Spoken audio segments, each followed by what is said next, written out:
What's up, guys? This is Gamer Zero here for my first impressions of the Apple Vision Pro. So I've been using it now basically all day today, and have some good news and I have some bad news. So I want to go through the bad first, get that out of the way, and then we go through the good things, and I'll tell you everything how I feel about the device. The first thing is this device is heavy, extremely heavy. Now, when people say, oh, well, it's not that much heavier than the Quest 3, which is 100% correct, but everything just sits and it wants to pull down on your face. Why they thought that this piece of fabric was going to hold it up and be supportive, I have no idea. Why they thought this was going to be super supportive, I have no idea. I feel like the people that created this and was like, yeah, that works, had never used a VR headset, or maybe even never even put it on their face, because it is absolute toilet water. It's terrible. The next thing,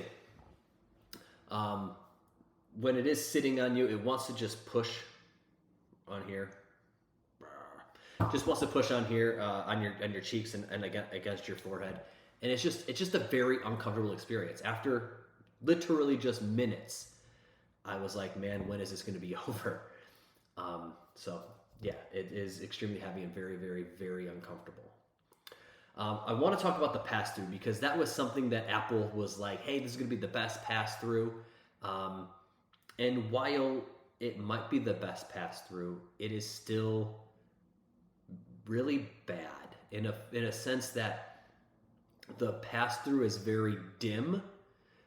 It looks really grainy and not lifelike at all. And then there's still warping like around your hands and around your arms. So like when you're doing something, you have like this gray warping like around your hands and arms. And it takes the immersion out of it. And it's not that cool. I understand that, okay, when you use maybe the Quest 3 or the Quest Pro, and you look through a window and you really can't see anything, it just gets washed out and it's all white.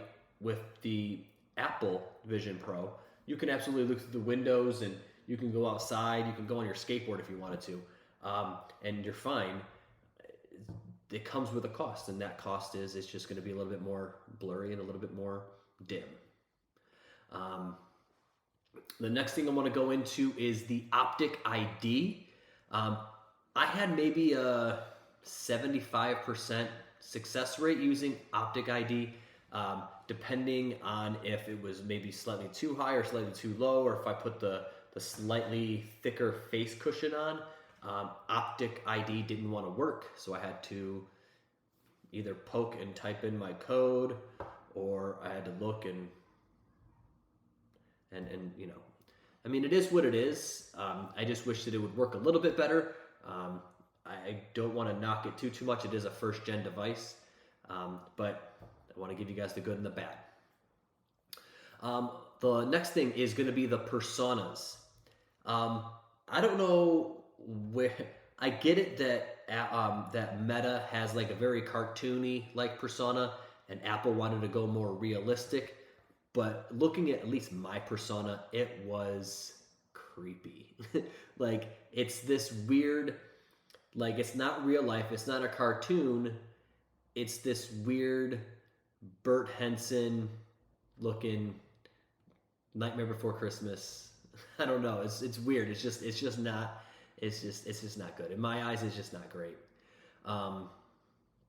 One thing I want to go and talk about actually was the pass-through again. I told you how it was dim and grainy. One thing I forgot to mention actually was motion blur actually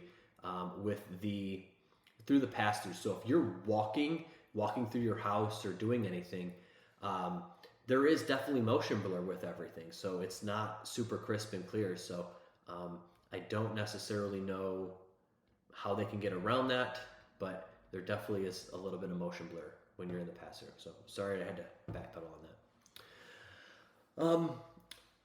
There was a big gripe about Netflix and YouTube not having their apps work with the Apple Vision Pro. And as I went through the App Store and started looking, you can have either over here, you have your Apple Vision Pro apps, and here is your iPad and iPhone apps that you can download. And I realized that there actually is a pretty decent amount of apps that opted out to be compatible with the Apple Vision Pro. So yeah, while there's still thousands or millions of apps, a lot of big ones just simply didn't work. Me, for instance, I was looking for Dropbox just to see if I could use it. I wanted to see if it was really possible for me to work and, let's say, save whatever I wanted to save and save it to my Dropbox. I personally couldn't find it. Maybe it'll come up in a further update, which it probably should or would. But as of this moment, I couldn't personally find it. The other thing I wanted to talk about that's bad with the device is this thing right here. Why have an external battery? You know, if the headset itself is already so heavy, and I get it that you want people to be able to sit back and that's why you have this, but at least give people an option to have a battery pack that's already with the headset, like the head strap, where it's already integrated. I think having this, wire go down, and I get it, I play PCVR, so I have a wire. That's not the bothersome thing, but if I want to have a standalone device, I want to have a standalone device. I don't want to have any wires. I want it to be 100% wireless, not have this big, massive, bulky battery pack in my pocket with a cord that can get in the way of things. And I just think it's something that Apple really didn't take their time. I feel like this entire project was a whole bunch of people that were just yes men that were like, yep, that works. Yep, that works. And just never pushed back and said, hey, maybe we should do this. Hey, you know what? I used to be a VR gamer and we really need to do this or we really need to do that. I feel like nobody did that in the development process with Apple. Talking about the head strap, there's no rigid head strap. So again, you have the dual loop as of right now, and then you have the solo loop.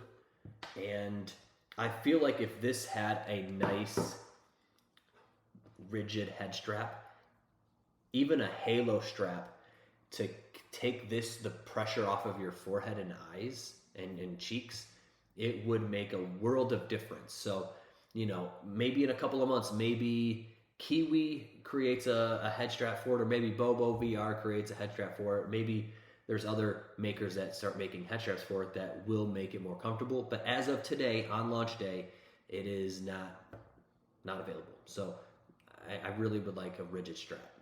And then the last thing is the price. We're getting all of this, and you can't even game on it for $3,500. Like that's just absurd. That's crazy to me.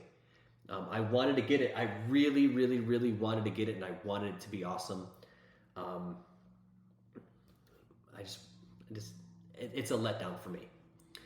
So I want to stop with the bad, and I want to move on to the good, because there are definitely some great things about it, and things that I am so hopeful for the future of VR and XR and stuff like that. So the first thing I want to talk about is like the lenses. They say that there's a little bit of discoloration around the edges of the lenses, and that's going to happen basically with any pancake lens. It's just what happens. But I thought the lenses was great. I thought they were crisp. Everything was clear. Like when you had the Safari window right here, like you could read everything. Like it was perfect. Granted, the pass-through's not great, but everything else, pictures, apps, Safari, websites, whatever, like everything looks crisp and clear. Whether you're watching content, I think that's the biggest thing for this. I don't necessarily see this as being great for work yet. I really do think that it's for content, and for that, content is an entire experience all in itself. Watching TV shows on the Apple TV Plus app, or watching the Super Mario Brothers movie in 3D, or I own The Great Gatsby. I was watching The Great Gatsby in 3D, just chilling in my living room, just watching and it was so cool, like really, really, really cool. That is amazing. One of the things that I didn't like is going in cinema mode. So you're in a theater. There's no seats. You're just floating in this cinema with this TV. I wish that they would have taken a couple of extra steps to have certain seats, and you can pick what seat you wanted to be in. That would have been great, but it's fine. Other than that, the software is excellent. I mean, it's everything that you would have thought Apple would put out. Pinching and, looking and pinching takes 2 seconds to get used to, and then it's just second nature. Being able to scroll or pinch and move and scroll like this, zooming in and out, it was really, really, really cool. And it worked seamless. Like, it was literally second nature after just a very few seconds. So that was great. So I think that, let's say Meta or even Steam potentially with like the Decker headset, like there's so much stuff that these companies can take from Apple and make their headsets better software wise, that could just take them to the next level. The next thing I want to talk to was having multiple apps up and just being able to sit back and like have one app here and then have my YouTube stream there and then have another app over there, have my music app behind me, so whenever that YouTube thing is done, I can look over and pinch and start playing music again. It's super cool, super cool. And the speakers on this actually are great. Like, probably the best speakers, like off-ear speakers that are available right now. They're fantastic, actually. I will say one other thing about like the spatial aspect of it was doing spatial video and viewing spatial video and like viewing your own like photos and videos and stuff like that. It was a cool experience seeing video that you've already taken, that you've already watched a couple hundred times, and viewing it in here, on a 20 by 10 space is really, really, really cool. The spatial video, being able to see the depth and see different things, it's really cool, and it really does take content to the next level. And I do think that is the future.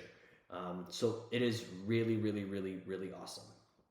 The last thing that I want to discuss in what I love most about this headset, and I already touched on it before, is the future of VR, MR, XR, AR, whatever you want to call it, spatial computing. It is going to be bright, all because of Apple pushing the boundaries.